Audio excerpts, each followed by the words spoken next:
enemy တကားကိုကြည့်ပြသွားတဲ့အခါဟီးရိုးရဲ့ဗီလန်ရဲ့နာမည်ကိုပို့ပြီးတော့မှတ်မိနေတတ်ပါတယ်။နိုင်ရိုထဲမှာဆိုရင်မာထဘာပိန် please ထဲမှာဆိုရင်အိုင်ဆန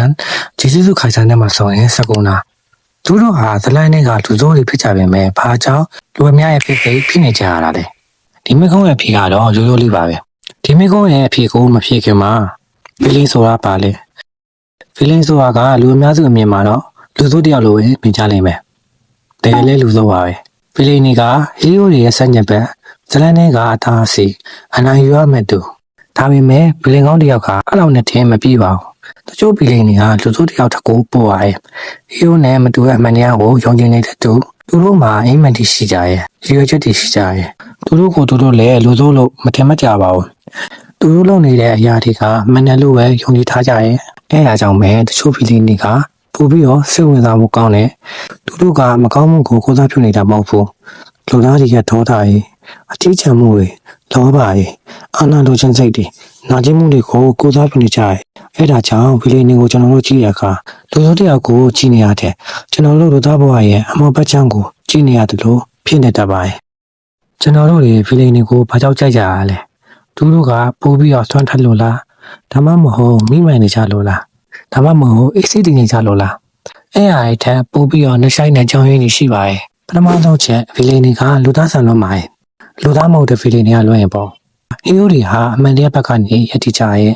နိုင်ငံနဲ့ဆုံးဖြတ်ချက်တွေကိုချကြရဲ့ဒါပေမဲ့ကျွန်တော်တို့လက်တွေပေါ်မှာတော့လူတိုင်းကအလိုမဖြစ်နိုင်ကြပါဘူးတချို့လူတွေကအနိုင်ချခံရတယ်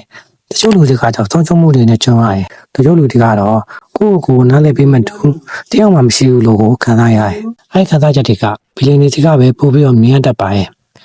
နာဂတ်တို့ဟာစိတ်ဝဲကြောင့်ပဲမိဘတွေကိုဆုံးရှုံးခဲ့ရတယ်။အိုဗီတိုကကြတော့တစ်တဲ့လူကိုဆုံးရှုံးခဲ့ရတယ်။မာတာကကြတော့ငြိမ်းချမ်းမှုကိုလိုချင်ခဲ့တယ်။ဂျိုဗန်ကကြတော့လူသားတွေအပေါ်ယုံကြည်မှုပြောင်းသွားခဲ့တယ်။သူတို့ရဲ့လောက်ရတွေကမှားကောင်းမှနိုင်ပါရဲ့။ဒါပေမဲ့ဘာကြောင့်အလုပ်ဖြစ်လာလဲဆိုတာကိုတော့ကျွန်တော်တို့တွေနားလည်နိုင်ပါရဲ့။လူတွေဟာမကောင်းတဲ့လူကိုမကြိုက်ကြတာမဟုတ်ပါဘူး။အကြောင်းမချက်မရှိပဲစိုးနေတဲ့လူတွေကိုမကြိုက်ကြပါ။ဒုတိယအချက်တချို့ဗီဒီယိုတွေကပဝန်းကျင်ရဲ့တာကောင်းတွေဖြစ်နေတတ်ပါရဲ့။ဝင်ကလေးကလူစိုးဖြစ်လာတဲ့ဆိုတာကတော့အရန်ကိုနေပါရဲ့ကလေးတယောက်ကိုမေတ္တာရင်းနဲ့ပြုစုပြုထောင်မယ်ဆိုရင်တော့လူကောင်းဖြစ်လာနိုင်တယ်အမုန်းတရားတွေအနိုင်ကျင့်မှုတွေဆုံးရှုံးမှုတွေနဲ့ကြီးဖြစ်လာရင်တော့လမ်းမကိုရောက်သွားနိုင်ပါတယ်အန်နီမီထဲမှာလည်းဒါတွေကိုအမြဲပြသနေရဲ့ဥပမာပြရရင်နိုင်တို့နဲ့ဂါရာကိုကြည့်ပါဂါရာဟာကလေးဘွားတုန်းကလူသားရဲ့မုန်းတီးခြင်းကိုခံခဲ့ရရဲ့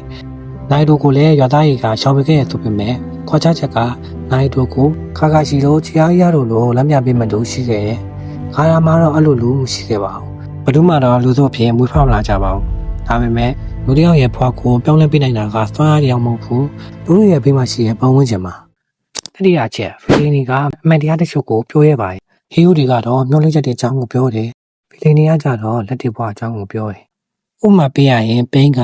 မုန်းတရားကိုပဲမဖွားစေရလို့ပြောခဲ့ပါတယ်။ဒီစကားကအလုံးကိုမှတ်ပါတယ်။ကျွန်တော်တို့တွေလက်တွေဘွားကကိုချီဟိုင်လူတရားအသက်ခံရရင်နိုင်တို့လိုခုံလိုပေးတိုင်းမှုဆိုတာကအလုံးကိုခရင်ပါရဲ့အဲ့ဒါကြောင့်ပဲဗီလီနီရဲ့စကားဟာကျွန်တော်တို့ရဲ့စိတ်ဓာတ်ကိုပို့ပြီးတော့ကြံနေတတ်ပါရဲ့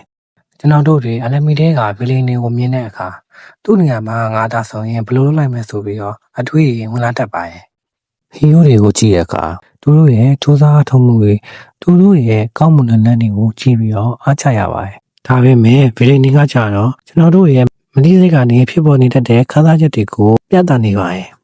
အခုခေတ်မှာကလူကောင်းရလို့တိတ်မရှိတော့ဘူးကျွန်တော်တို့ရဲ့အတ္တရဲ့ဒေါသရဲ့မနာလိုစိတ်တွေကိုဖုံးပြထားပြီးတော့ social media မှာကောင်းချင်အောင်ဆောင်နေတတ်တဲ့လူတချို့ပဲရှိပါတယ်လူတိုင်းကိုမကောင်းဘူးလို့ကျွန်တော်ကမပြောပါဘူးဒါပေမဲ့အခုခေတ်မှာကကောင်းအောင်ကြိုးစားနေတဲ့သူနဲ့ကောင်းချင်အောင်ဆောင်နေတဲ့လူဆိုပြီးတော့နှစ်မျိုးပဲရှိပါတယ်လူကောင်းရလို့တိတ်မရှိပါဘူးကျွန်တော်တို့တွေကလူသူဖြစ်မတော့အောင်ပဲကြိုးစားနေကြရပါဒါပေမဲ့ဒီဗီဒီယိုကဗီလီနီကိုအားပေးဖို့မဟုတ်ပါဘူးသူတို့ဘာကြောင့်ဗီလီဖြစ်တာလဲဆိုတာကိုနားလည်ဖို့ပဲဖြစ်ပါရဲ့အန်နမီဗီလီနီကိုတခြားကြည့်လိုက်ရင်သူညရချက်တစ်ခုကိုတွေ့ရပါရဲ့ဗီလီအများစုကမကောင်းမှုကိုရွေးချယ်ခဲ့ရမဟုတ်ပါဘူးသူတို့ယုံကြည်တဲ့အဖြစ်ကိုပဲရွေးချယ်ခဲ့ကြတာပါပြဿနာကအဲ့အဖြစ်ကပဲတခြားသူတွေကိုနစ်နာစေခဲ့ပါရဲ့ဒါကြောင့်ဗီလီနီကိုကြိုက်ကြတာဟာသူတို့ရဲ့လောက်ရတွေကိုထောက်ခံလို့မဟုတ်ပါဘူးသူတို့ရဲ့အတွေးခေါ်တွေသူတို့ရဲ့ယုံကြည်မှုတွေသူတို့ရဲ့သကြောင်းတွေကိုနားလည်မိလို့ပါဖြစ်ပါရဲ့တခါတလေရေးရိုးတွေကသူတို့ရဲ့ဘလို့မြင်ခဲ့တဲ့ဆိုတဲ့အကြောင်းကိုမင်းကိုပြပြနေချင်မှာတစ်ဖက်မှာတော့ဖီလီနီကတော့ လူတစ်ယောက်ဘလို့ပြောင်းလဲသွားနိုင်လဲလူတစ်ယောက်ဘလောက်ထိပြောင်းလဲသွားနိုင်လဲဆိုတာကိုပြသနေပါတယ်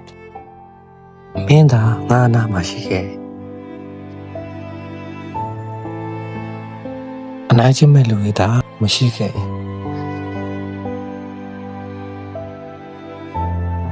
လူကောင်းဖြစ်ဖို့သာတခြားလွမ်းမြပေးမဲ့လူရှိခဲ့ရင်ငါတို့ရဲ့ feeling ဖြစ်ဆက်ရှိနေအောင်မလား